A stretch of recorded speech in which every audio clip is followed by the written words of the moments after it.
It's great to have so many people on this call. And what we're going to do is explain to you what Beacon is and why this is a great opportunity for people thinking about developing their academic careers in health science. My name is Dave Jones from Newcastle, and I'm the PI for Beacon. With me on the call is Anne-Marie Keenan from Leeds, who is chairing the funding committee for it. All will become clear.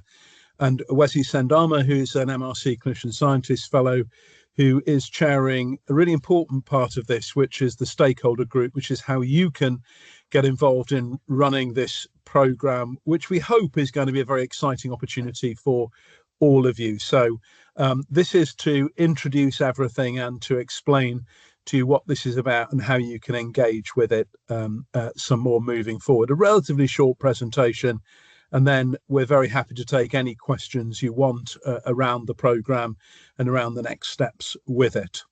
So next slide, please. So we're going to talk to you about why this came about, what's the history of all of this from the MRC. We're going to introduce Beacon, and all will become clear about it, but we have what we call core Beacon and broad Beacon. There are two bits to it that we will develop as we go along. Very important section about what the MRC will allow us to fund and not fund. So that's key for people to listen to. What the actual practical overview of the applications will look like, what, when, how, what the timeline is, what the resources are that people can bid for. And then please do ask any and every question that you want around this. So that's what we're going to cover over the next 45 minutes. Next slide.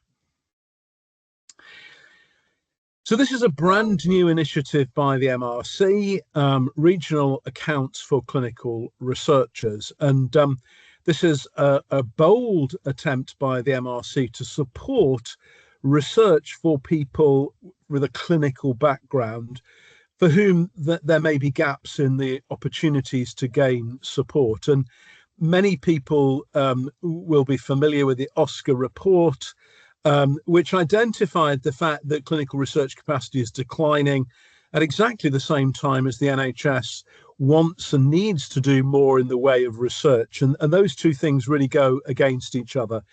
Fewer clinicians staying active in research, universities all facing financial pressures. And with the sort of various changes we've had around the development of career opportunities for people, there is an increasing number of people in established posts, be they medics, dentists, nurses, midwives, AHPs, who have a PhD or an equivalent research degree, are seeing those really important questions in clinical practice that need to be answered, and yet are struggling to have the opportunity to do that research. And really good research around health really comes from people who face the challenges day by day. And so this is the MRC's contribution to addressing this squeeze between an increasing need for research, an increasing population of people qualified to do it, but the challenges of actually being able to do that. And so Beacon is the North of England's version of this MRC's initiative. Next slide. So what are the regional accounts for clinical research? These are a brand new investment. It involves a scheme which people may be familiar with called CARP, which was run by the MRC with some NIHR funding for a number of years. It was a good scheme, but it had some challenges around it. And MRC has taken the spirit of that and changed the model into what we now have with the RACR, but in the local version of it is Beacon.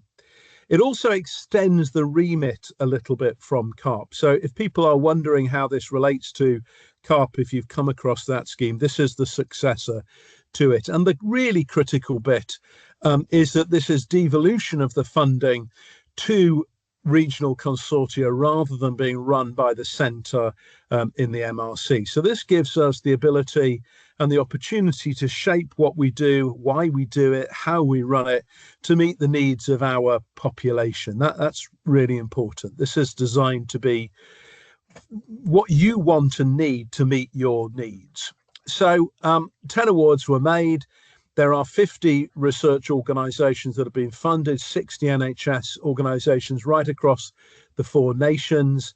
This is a pilot of a regional solution, but the anticipation is that there'll be further funding both into this scheme and an expansion of this approach. And I identified 2 key career pinch points: returning to research for people with research training who are in established post, be it as a consultant or a senior clinical practitioner, and also some of the gaps in the pre-consultant level career pathway for medics that we can touch on later. And the idea is to add value, not just to provide some funding for people to be able to continue with their research, but to support them to be successful. And Beacon is one of these awards, and we've received £1.4 million over 4 years. Next one. So what's Beacon? So Beacon is a very bold initiative to bring all of the north of England together. So you can see the map. We have 13 universities across the north east and northwest of England, and 14 NHS trusts. So this has been a fantastic coming together of a community with a single spirit around it. And we are very grateful for the support of the Northern Health Sciences Alliance, NHSA, which is an existing structure bringing the universities and NHS Trust together.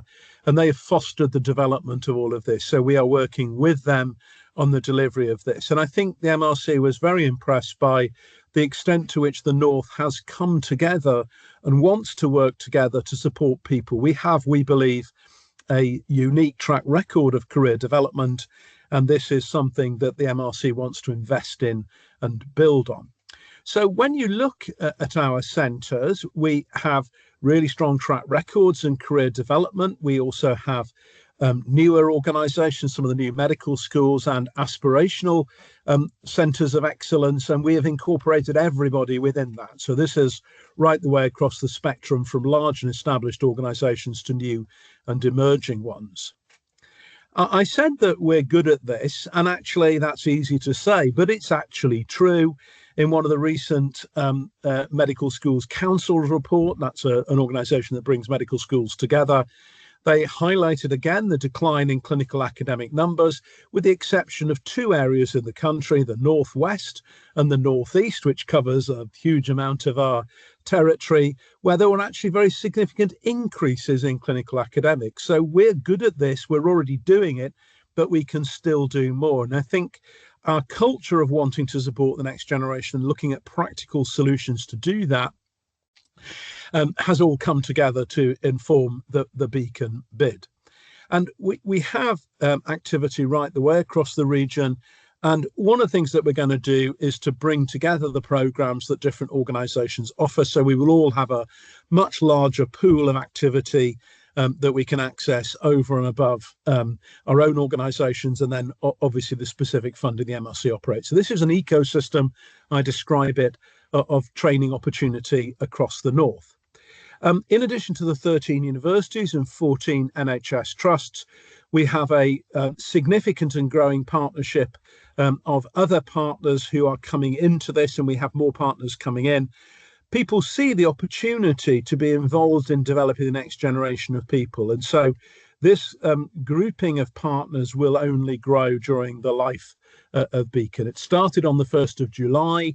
All the contracts are signed, and we're now ready to actually launch our activities. And today is the introduction to all of you of what we're doing and why we're doing it. But this is a live structure, and it will evolve over time, bringing in lots and lots of new partners. Next one. And this is Beacon. This is what we are and what we aspire to do. And there are 2 parts to it. There is what we call Core Beacon.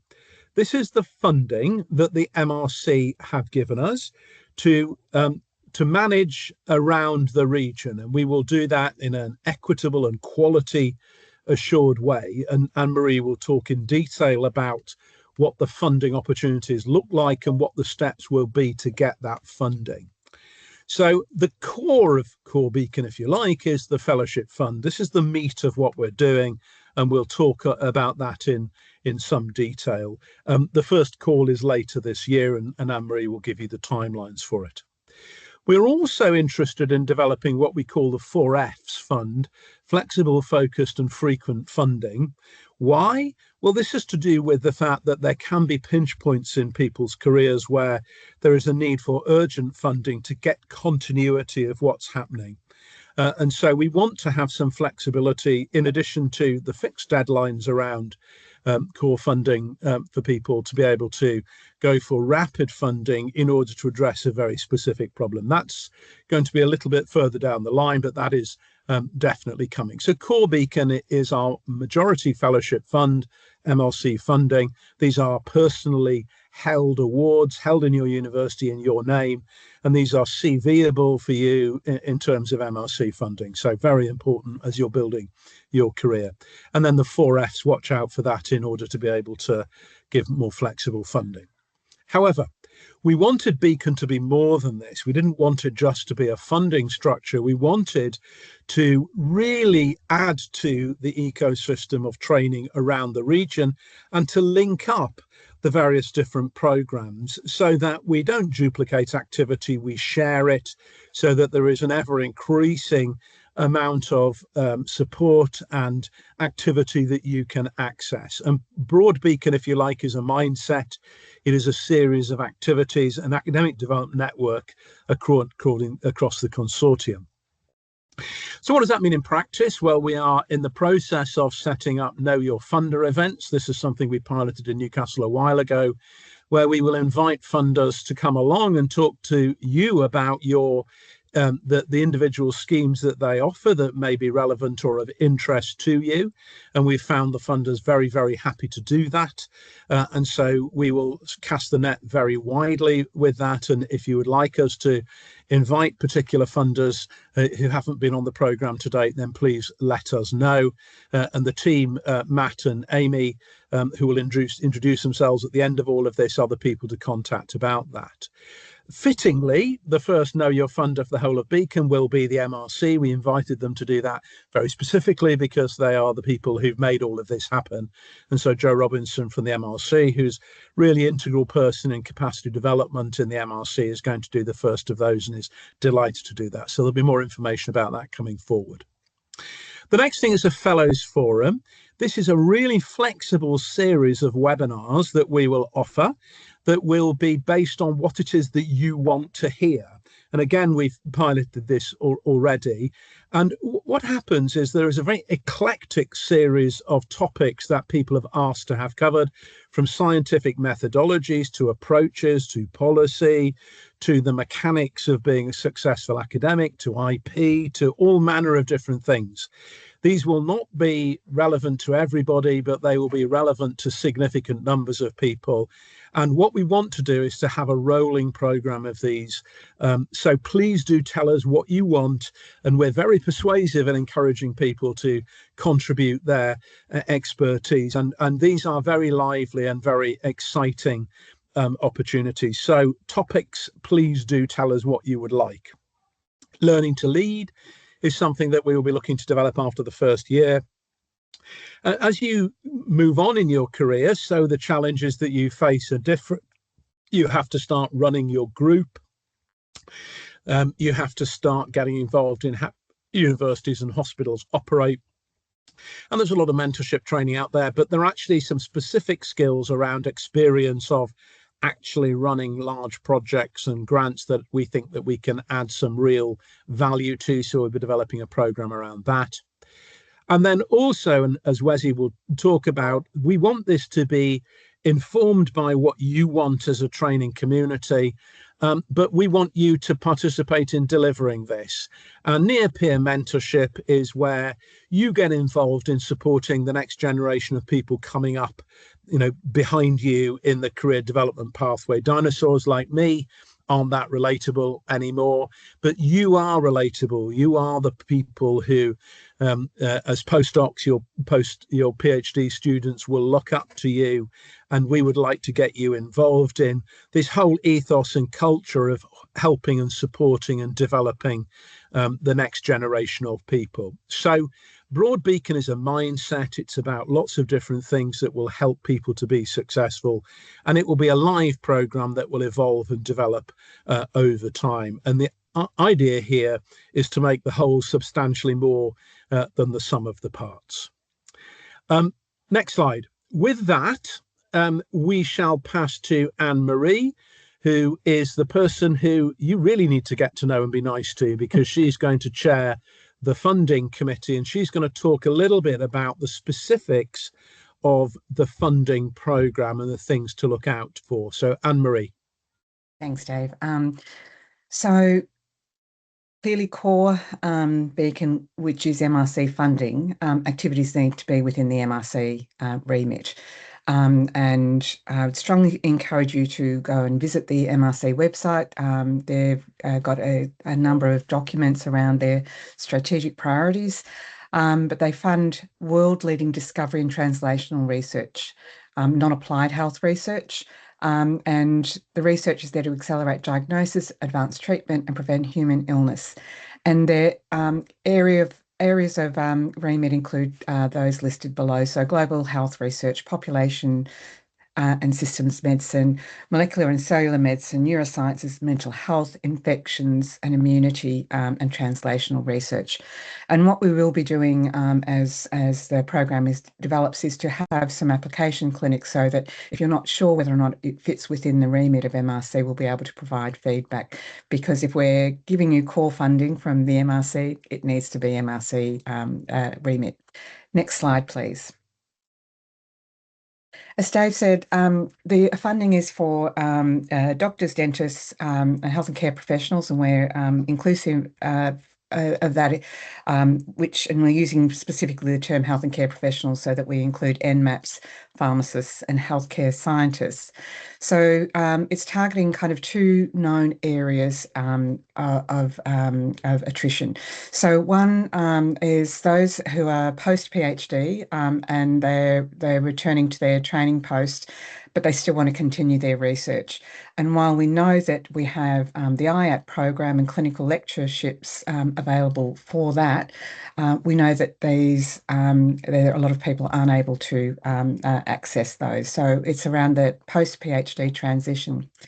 And it's also around research re-entry. And we know that this is a really important and large community of people who, clinicians who have done a PhD or equivalent, have gone back into clinical activities and have been lost, if you'd like, or don't have any research funding, and are trying to do research in addition to their day job, which is always very difficult.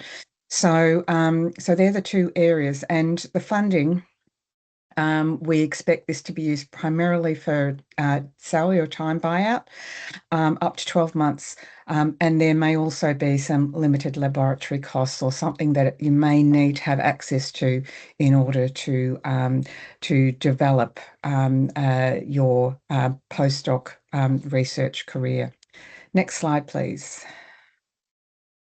The application overview, it's in terms of fellowship application, it is on the light side, and we know that that's important, particularly for those people who are returning to research who don't have time to research.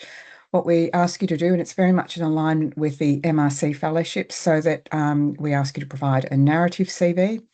And the narrative CVs, for those of you who are new to it, it provides more information around particularly the impact of activities that you've been associated with. So it looks beyond traditional metrics like funding, grant funding and publication, and more around the team science approach.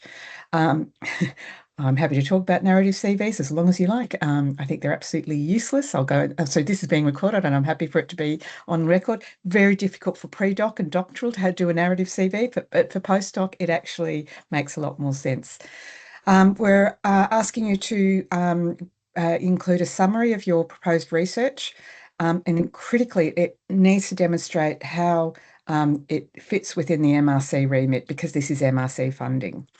We're also really keen on you describing why this award is appropriate for you, and what will be the impact of this award. It's only a small amount of funding in the great scheme of things, so match funding will, of course, be very welcome. Critically, we're asking you for an academic letter of support from your primary academic mentor, outlining what support that they are going to be able to provide, access to facilities, labs, etc., and a clinical letter of support. And we'll be providing pretty strict guidelines on this. We want there to be a demonstration that you will be released from your clinical activities.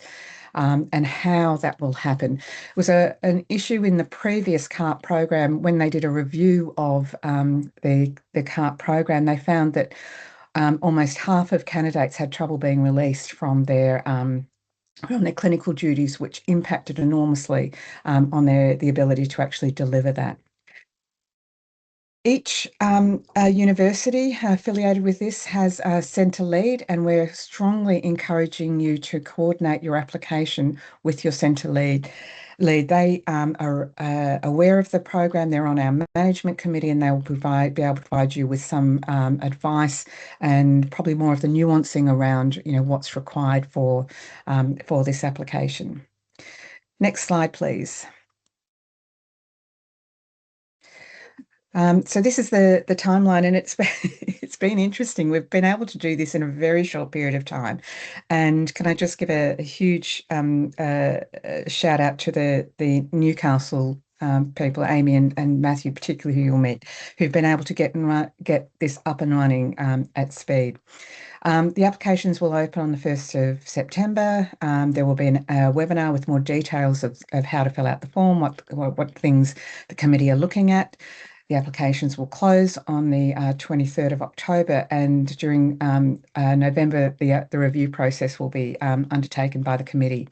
We're hoping by the end of November to have that finalised for you to start, first cohort to start in 2027. On the website, there will be frequently asked questions. There will also be guidance on what we're looking for, and some additional resources about what makes an application good. So we're making this very much a pilot scheme. This is the first time we've done this. We know that there will be some unintended consequences along the way, but we're looking for feedback as well on how you find the actual program.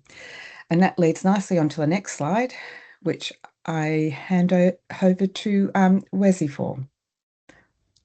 Thank you very much, Anne-Marie. And I guess the stakeholder group is part of this ethos. As Dave says, we want to be responsive to the community's needs. And one of the reasons the stakeholder group exists is to allow the people who the funding is targeted at to have a voice in the decision making, in the distribution of the funding. So we aim to convene a stakeholder group of a number of people who are post MD or PhD, but are not in a tenured post and are quite keen on having a hand in career development in research. We, unlike the core funding for the program, the people who apply to be part of the stakeholder group don't necessarily need to be working in the MRC remit, because we understand that some of the challenges that people face along the career pathway aren't necessarily specific to the type of work that you do. So there's the QR code that Matt and Amy have kindly stuck on that leads to a form where you can write a little bit about yourself in your application to be part of the stakeholder group. It functions as the voice of the trainee community, and as well as the voice on the management group and contributing to the core funding panels, the broad beacon offering that Dave was talking about, where there are know your funder events and other such events that contribute to career development, having a hand in into the content of events like that is one of the things that the stakeholder group is going to be heavily involved in. So stakeholder group, we're looking for people, particularly people who are subject to the challenges that result in attrition from research. So people from underrepresented backgrounds, people who've had caring responsibilities, for example, that have led to them coming off the research pathway, are encouraged to apply and be part of the stakeholder group. So we're looking forward to seeing more expressions of interest for people to join the stakeholder group and lend your voice to the management structure here. Okay, brilliant. Well, thank you all. Just to comment, a couple of comments from me on the WESI and the stakeholder group. We're really serious about this. This is about making this absolutely responsive to the wants and needs of the community. So the more you get involved with it, the more you can shape it. And we really want representation from all of the universities and partnerships that are involved in this. So please do put yourself forward for it. That is really important. The other thing to say is that I think it might be useful for Matt and Amy to wave and introduce yourself. These are really important people because, and I would echo what Anne-Marie said, they played a phenomenal job, played a phenomenal role in getting this all up and running. So Matt, do you want to say hello and wave at everyone? Hi everyone, I'm Matt Hoskin, I'm the project manager here at NHRP. So if you have any questions around your application, how you submit that, it will all go through the website, but I'm happy to take any emails as well. So just following on from that, we've got a website coming and there's a generic email where you can access in. You don't have to target individual people. So just want to pop that email in the chat so everyone's got it. Lovely. And Amy? Afternoon, everyone. I'm Amy Brown. I manage Newcastle Health Research Partnerships Academy. So I'll be here working with Matthew, Wesley, Dave and Anne-Marie. So looking forward to hearing your suggestions and getting your applications in. Lovely. And then the other thing I was just going to say about the near-peer mentorship, and Wesley touched on this, is that it is incredibly rewarding getting involved in career development.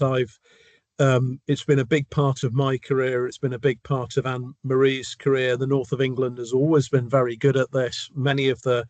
You will know that the NIHR Academy is based in Leeds. The new dean of the NIHR Academy, that's Wendy Baird from Sheffield, is in the North of England. So, and we all do it because we really care about it, but it's very rewarding personally. And so please do get involved in the activities and taking the next generation of people under your wing, because you will enjoy it, you will find it rewarding individually, and you can kind of give something back to the system. Now, a question I had, Matt, is if there are people on the call who aren't sure about who their centre lead is, have we got a list of the names and email addresses of the centre leads? I'm guessing most people will, because that'll be their route to hear about this, but is there an email list that people can easily access? Yes, I'll share the link to our webpage now, and that will have your centre leads on as well. So if you don't know your centre lead, feel free to reach out and get in touch with them. And to start the process around your application, we'll open it on the 1st of September and we can go from there. Fine. And the centre leads are all completely signed up to it. We were all in a meeting earlier today about this. So they are expecting and wanting you to get in touch. So you're not burdening people. They are a really key part of this. So that's the other route for you to get directly involved. You can contact us directly. You can go through Wesley and the stakeholder group, or you can go through your own centre lead. Now, a question that cropped up in the discussion this morning is about universities versus NHS trusts and who's involved and who's not. So I just thought it's probably useful to clarify that. For the MRC, it had to be universities who are going in as co-applicants. So those are the 13 universities across the north of England. So they are the key partners, and the expectation is all research activity will be linked to one of those universities, but all of those universities are signed up to it and can manage the application. So again, everyone is familiar with this. By the nature of the programme, people will have an NHS connection. That's the whole point of it and the nature. But that's a little bit looser. So there were a number of trusts that came in as partners at the beginning, but do not feel that that is restrictive. So the idea here is to support people across the north whose activity is in the right space for this. But if your trust or your NHS organisation isn't one of the listed ones, that's fine. Just contact the local centre lead in the university and they can make the necessary connections. So if this brings your NHS organisation into the partnership, so much the better. that achieves another of the goals of all of this. So don't worry, this is inclusive, not exclusive. And just as Anne-Marie said, this has been a lot of ground covered in a short period of time. And so we won't have got everything right with this right up front. That's life is not like that. And so the whole of the first year of this is a pilot, and we will look back at that. This is where the stakeholder group is going to play such an important role. And we will look at the extent to which this achieves what we want it to achieve, what you want it to achieve. We will review that in about a year or so and make any changes that we need. So things that are clunky, don't be scared of telling us how we can do it better, and we commit to kind of introduce those evolutions as we need to moving along. So I think they were the things that had cropped up in my mind. So any questions from the community out there? Now, either pop your hand up or go into the Q&A. Dave, I'm happy to have Charlotte has just put in that she's a registered nurse, recently completed a PhD in health tech and currently in a substantive academic research role at a HEI, holds a seconded research leadership role within the NIHR a few hours a week and wants to develop a clinical academic career and feels that this could be an excellent opportunity. Not in a substantive role, am I able to apply if I can get support from a clinical area via I'm assuming it's NHS contract? Absolutely. Absolutely you are. Can I just say, one of the things the MRC haven't funded traditionally a lot of health and care professionals. And I think that's possibly because as I'm a podiatrist, that often we don't understand the MRC remit. The critical thing will be making sure that for core Beacon and for this funding, that it is within your research activity, is within the translational discovery space. And absolutely, there are lots of nurses who not lots, there's a number of nurses who actually have done this. And I guess the key thing will be that the core Beacon will be around what's in MRC remit, so just being really clear on that. But broad Beacon is kind of signposting you to other areas, and that's why we wanted to have this approach where we've got the core funding for MRC specific activity, but there are other funders available, and often your research will fit into different categories. Yeah, and I think so both Anne-Marie and I have a long history of working with NIHR as well, and obviously they have this wonderful commitment around nurse midwives, HPs, healthcare professionals. And so yes, we're not running an MRC scheme to the exclusion of everything else. This is an enterprise in helping people develop their ideas and their careers. So we're very happy to signpost people to other schemes that might be appropriate to them. I would just pick up on something that Anne-Marie said, which is really important, is that there is two groups that are actually really important and historically were a little bit neglected. And one of these is pharmacists, the other is healthcare scientists. And of course, pharmacy people are familiar with, but that's in the drug development side as well as the kind of, clinical pharmacy. So lots of opportunities around, translational research and drug development, things like that. So that's a thought. A number of the universities covered by Beacon have pharmacy schools. So it'd be really nice to see some applications through that. The other one is healthcare scientists, because of course we operate in we operate in a world of very high-tech medicine, and so the science of medicine in its broadest sense is a very important one, and it's a rapidly growing area, be it around imaging or around data, or around a number of different things which are very technical, and the profession of the healthcare science is an important one. And so both NIHR and MRC are actually very keen to see applications, but it has a feel of being particularly an area where MRC might want to develop. So we would particularly like to see applications for this. The scheme, Amy has reminded me very nicely, is for clinicians. Now, what's a clinician? A clinician is somebody who is a registered professional using with a regulatory body. That's what it means in practice. So they are the regulated professions. I'm a doctor, so I'm registered by the General Medical Council, the General Dentistry Council, the Council of Nursing and Midwifery, all of these professional bodies. So that's what makes you a clinician. It's to have the dual qualification, which is the research degree, which you need to have for these things, and then having a clinical registration as part of it. We've got some other questions. I was going to clarify something that we haven't really touched on. So, Amy, do you want to talk a little bit about the applications clinic? This idea that people who aren't quite sure about remit and things like that can get advice and guidance in advance of an application. Do you want to talk a little bit about that? Yeah, so we know that not everybody will have made an application to MRC recently or be as familiar with MRC remit as perhaps some other funders. So we will hold some clinics where people can talk through their ideas and get advice. I don't think we've got any dates scheduled as of yet, but as soon as we do, we will do that. So people can contact us one-on-one currently, and we can just have a chat via email, or we'll organise some clinics where we can do it in more detail. Okay, lovely. So we're here. Remember that the award process is done internally within Beacon. So these applications do not go to the MRC. However, the MRC will want oversight of what's been funded. So we aren't looking at applications in order for them to go to the MRC. We are making the funding decisions, but we will have to police what the MRC want us to police around remit and things. It is, of course, in our interest, as it is in your interest, to help you get it right in terms of the application. So if in doubt, shout.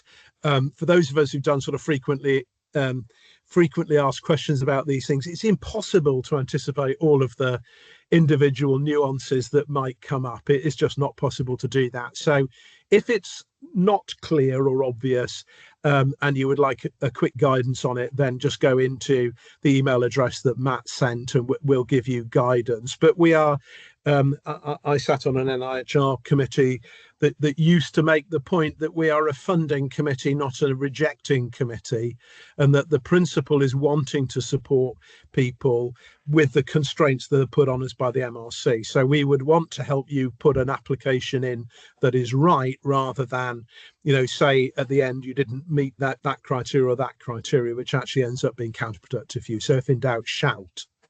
Now, we've got some questions which I'm trying. Oh heavens, we've got a lot of questions.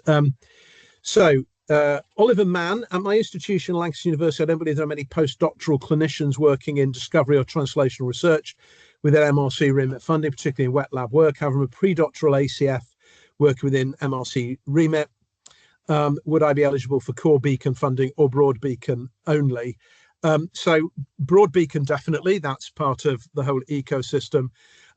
Core Beacon, I'll ask Anne-Marie to comment on it, but you're too early, a little bit too early. So this is postdoctoral, and so this will be something to aspire to in the future to help, but the funding has to be at postdoctoral level. That's an MRC requirement, but broad Beacon, definitely. Anne-Marie, do you want to add anything?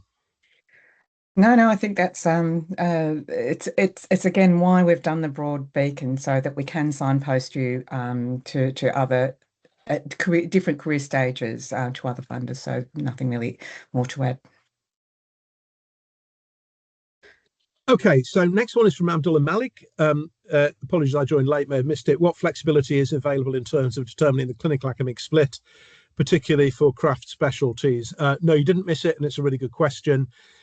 So I'll ask Amy and Anne-Marie to just comment on the envelope for it all. But the idea here is to be flexible, and we do, as part of all of the activity, do absolutely understand the challenges around particularly craft specialties and the requirement to have a minimum amount of clinical activity to keep up competency. So the idea is to be flexible about how and what proportion over what period of time people apply. So Amy, do you want to maybe just give chapter and verse on that?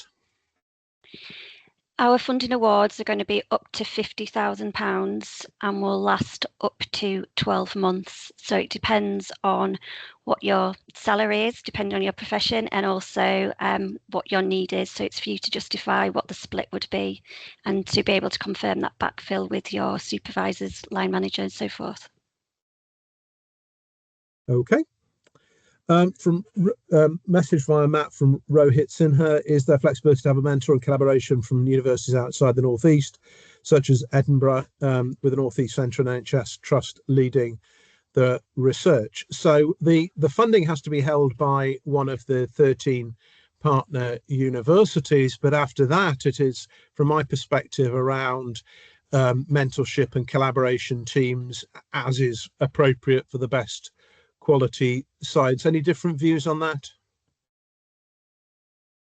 Now, the only requirement is it's got to be contracted through one of the universities because they're the partners in the funding scheme from the MRC. So this is about enabling the best quality science, full stop. Okay. From Anastasia, thanks for the great interview. That's very nice, very kind of you. I didn't mean to read that out. I'm just reading it out. How would the scheme work for trainees? Would you be LTFT and have the Beacon Fellowship as 50-50? Will the scheme last for more than 12 months if it is 50-50? So I think that's the same answer as the previous one, is that it has flexibility, and that's for no other reason than people, their working patterns and the rhythm of their science is very different. But again, Anne-Marie, anything on that? I think we are limited by a very tight budget for such a large group. So it is around, that what you can actually do for up to 50,000. I think that's, and you're going to have to justify, how you're going to use the time, and we said it before, but also how you're going to get that backfill. I think that's going to be crucial. Okay. So Danielle Nimmons, I was wondering if NIHR CLs are able to apply. Anne-Marie? Yes, they are, but clearly they wouldn't be applying for salary because you already have your salary funded through the NIHR, and you would need to make a fairly good justification of what you needed that was in addition to the CL award. And it may be that that's where some of the our thinking is that might be for some of the flexible funding. If it allows you to do something that can pivot, that doesn't require very much money, but allows you to pivot more towards MRC, then that would be likely. But in a very competitive environment, you'd need to justify why you'd need to get additional funding. But again, think of the remit for the core Beacon. We're looking at kind of enabling people to kind of function within the MRC remit. Okay. From Mohammed, really interesting one. I recently completed my PhD in engineering, and I'm now translating my research into a medical technology. Would someone with my background be considered eligible, or is this scheme primarily intended for clinicians? So I think that's a really interesting one. And clearly, when we talked about healthcare science, the med tech side of it is a very important part of it. The answer here, though, is yes and no. And so it is meant for clinicians. That's a remit requirement by the MRC. But the question here is whether you see yourself moving into healthcare science as a vehicle for your engineering. So Anne-Marie wants to come in on that. Yeah, so there is a process that you could move to become registered with as a healthcare scientist. It's not an overnight process, but there's certainly a process that you can actually move to that, but you would need to be registered with one of the regulated healthcare scientists bodies to become eligible, or to be eligible, sorry. But and this is a classic broad beacon question, isn't it, actually? And that's a really interesting one. And actually, I think that's something you should seriously think about, because there are not only from this scheme, but also significant opportunities from the NIHR around healthcare science. And if that's the future of your interest, moving your engineering, and I have a son who's doing engineering at university, so I'm all into engineers.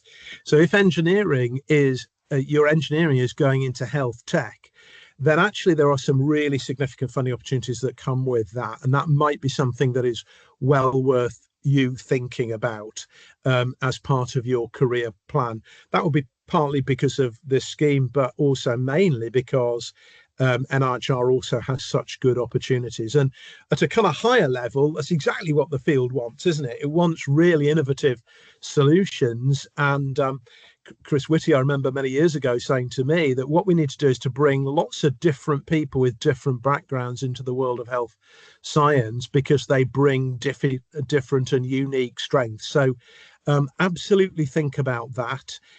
But ask yourself, would be registering, and I'm sure Anne-Marie will be very happy to give you specific information about that. That might be something for you to think about career-wise. It just increases your options. So really, really interesting question. Now there you go. Right. Would public health consultants, practitioners based in local authorities be eligible to apply? Yes and no. Yes, in terms of the as long as it's through a university, NHRP, which is the host in Newcastle, includes the local authority as one of the partners. This does not have to be NHS. It's by university and professional background, and that obviously includes public health. The issue would be remit, MRC remit. So now MRC traditionally did fund in public health, as you'll be aware, and so that would need some specific thought. And I think it's like an example of the sort of thing it's worth looking at the topic area in advance and seeking some guidance from us. Would you agree, Anne-Marie?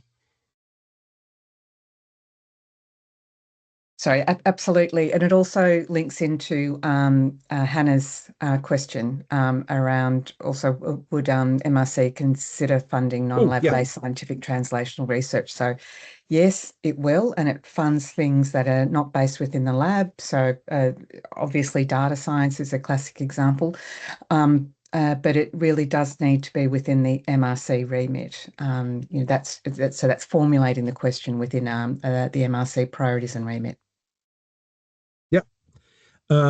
But don't worry. This goes back to my point about don't worry if you're not linked to an NHS organisation that is named on the list of existing partners. It is the university link that is the important one, and for you to be a clinician by the criteria that we described, and to be postdoctoral. After that, there's a lot of flexibility. Grace Lewis, could the funding be used to buy academic time to write fellowship applications or similar? Absolutely. If we would anticipate people coming back maybe from a period in clinical practice, having done a PhD, that actually they won't just want to be doing this for a year or whatever. They will want to be looking to pivot into more of this activity, and in fact having that time to be able to explore future opportunities, including fellowships, is an absolute thing. And that was always anticipated to be part of what CARP did, and a number of people are now coming through with those fellowship applications. It couldn't be a doctoral application for obvious reasons, because this is a postdoctoral scheme, but if using the time in order to prepare you for the next opportunity, absolutely 100%. That's the whole ethos of it. Gemma Owens, you mentioned the funding is predominantly for salary buyout for up to 12 months. How many PAs of salary buyout are anticipated? It's capped at the funding level, so in a way that's for you to work out. So it will be proportionate, and it's you to kind of look at the costing. We want people to be honest with this. We want you to say what you need and why you need it. We want to avoid the £49,999 for every application because there's a £50,000 cap.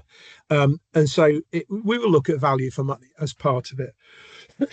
And clearly, how many PAs you would need would be very much dependent on what you want to use the money for. And so it's all about telling us what you need and why you need it. I would emphasize something that Anne-Marie touched on. We really do need from your clinical host an explanation of exactly how you're going to be freed up to do this. And we're going to want to have specifics. And we were very familiar with CARP with letters of support saying, I'm sure so-and-so's colleagues will be happy to cover them clinically. And that's not good enough. We can't fund you to kind of just end up doing the same clinical work you've always done. Now, we are helping you to make sure you get that time by making sure with the clinical host that they will genuinely free that up. But remember, your centre leads are here to help with that as well. This is not for you to negotiate. This is for them to help you to negotiate. And this has got to be serious. This is taxpayers' money that's being funded into people to develop these opportunities. And so you have to have the opportunity given to you. And then Anne-Marie, rather than reading out, do you want to have a look at Charlotte Gordon's last? Oh no, we talked about that. We answered that one. Yeah, so apologies. We've got Laura Jane, I think Watson, has just asked about completing her decaf in September with a Viva planned for December. We'll go back to clinical practice in October. Would they be eligible? I don't think it would be eligible if you haven't been awarded your PhD yet. I don't think we could do that, but perhaps in the next round. Yes, so just to comment on that, 4 years in the first instance, so this is just the first round. This will be recurring, so you do not have to get your application in this time around. Put the application in at the time that is right for you, and we are optimistic there will be further funding and or extension of this beyond. We think that this is likely to be an approach that MRC take and will build on. So this is not one of those things which is a one-off opportunity. And unless you get in there, you're not going to have that opportunity. So, and it's all about, this will settle out, hopefully, as a permanent bit of the ecosystem that you can use exactly as you need it to fill the gaps in around your career. And so that suggestion around decaf and then, moving forward from that is all very logical. As I say, we will be coming up with a sort of frequently asked questions kind of response as good suggestions come along, and obviously through Wesley and his group, if there are points that you feel would be relating to maybe your experience but would be of general interest and helpful to other people, then please do let us know. And what we'll try and do is kind of issue guidance for people to have a look at. With that, we have almost reached the hour. So Anne-Marie, Matt, Amy, is there anything you want to add finally as a sort of parting comment? No, this is just a really exciting opportunity. We're doing it at pace. Please bear with us while we try and make sure that we do it as well as we can, and we always appreciate feedback. Matt? Hi everyone, just to let you know that we'll send out the link to our YouTube channel where this will be posted, and in a few days time the website will be updated with all the HAI centre leads and the slides as well for this presentation if you want to share with the rest of your colleagues or have it to refer back to. Fantastic. And so if you are interested in this, touch base with your centre lead. Look at the timelines, start to engage in conversations with your clinical unit if that's relevant, to make sure that you would be able to access the time. who your network is. And if you like this program, you want to help it move forward, get in touch with Wesi through his link in order to join the stakeholder group. It really is a genuine opportunity to influence what we do. Any final comments from you, Amy? No, just thank you for attending, and the webinar about the funding call specifics will be on the 21st of September. Fantastic. Well, with that, thank you all. We've covered an awful lot of ground in an hour. As Anne-Marie says, this is really exciting. This is a great opportunity. We're very grateful to the MRC for the fund, giving us the funding to do this, the NHSA for helping us pull it all together, and for all the universities who actually were really, really, really helpful in getting the contracts in so as we can do it. So we are up and ready to go. And so let's see those applications and commitments to join the stakeholder group. Okay, so with that, thank you all. We shall close. Enjoy the rest of your day.